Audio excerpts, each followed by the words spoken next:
Good day everyone. Welcome to our SC4021 Information Retrieval Project presentation.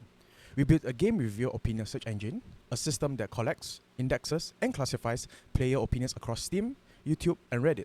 Let's get started. Here's a quick look on how we divided the work. The reason we chose to work on game reviews is simple. Players leave their reviews on their favorite games across multiple different platforms, and there is no single place for a player to find all of the reviews for a new game to see if the game is worth their time and money. Our solution aims to fix this issue by creating a unified search engine backed by Apache Solr that collects and indexes these reviews. We also aim to classify player sentiments of these games from across different platforms, allowing players to understand the general perception towards any game. For this project, we collected data from 3 platforms where players discuss games: Steam, YouTube, and Reddit. In total, we indexed around 2.4 million documents across 73 games. Our review browser is a minimal but functional web interface for exploring the data we collected. Users can run full text searches across any of our 3 Solr cores and switch between them to compare opinions across platforms. Users can also filter by sentiment label whether a review is an opinion or neutral, if it's an opinion, whether it's positive or negative. One of our key innovations is the timeline heat map.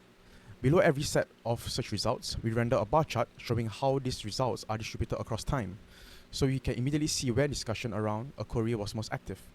This is particularly useful for spotting real-world events, a game launch, major patch, a controversy, or a viral moment. Our second innovation is the multifaceted search, the ability to slice and filter results across 3 different dimensions without ever leaving the interface. The first is the platform facet. Users can switch between the Steam, YouTube, and Reddit cores within a single click. This makes it easy to compare how these games is discussed differently depending on the platform. The second is the game facet.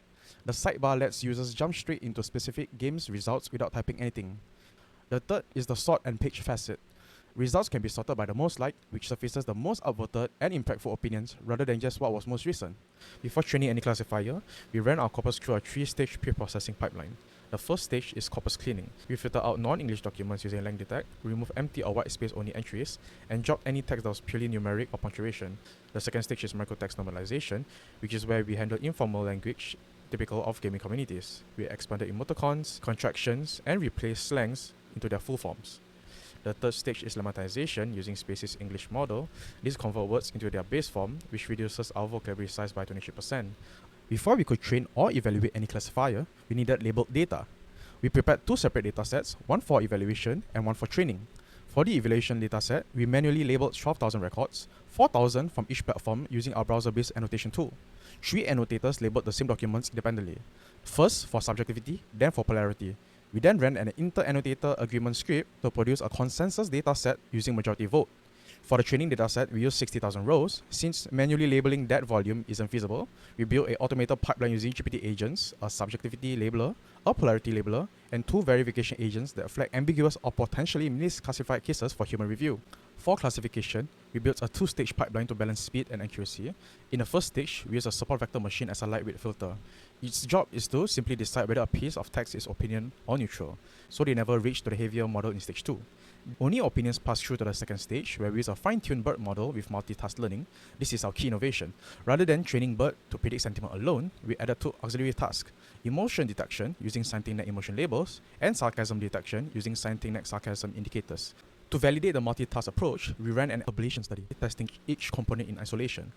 Base BERT alone achieves an accuracy of 0.82, adding the sarcasm hit brings it to 0.83, and adding just the emotion hit gives the same improvement. But when both auxiliary hits are combined, accuracy reaches 0.84, or 2% gain over the baseline.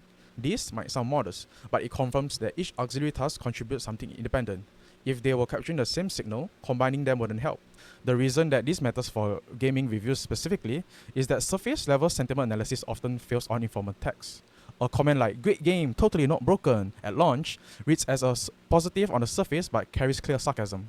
Our evaluation result shows that the pipeline performed well across both stages. The SVM subjectivity filter is particularly precise. It rarely flags neutral text as an opinion, which is important since false positives will pollute this sentiment stage with irrelevant documents.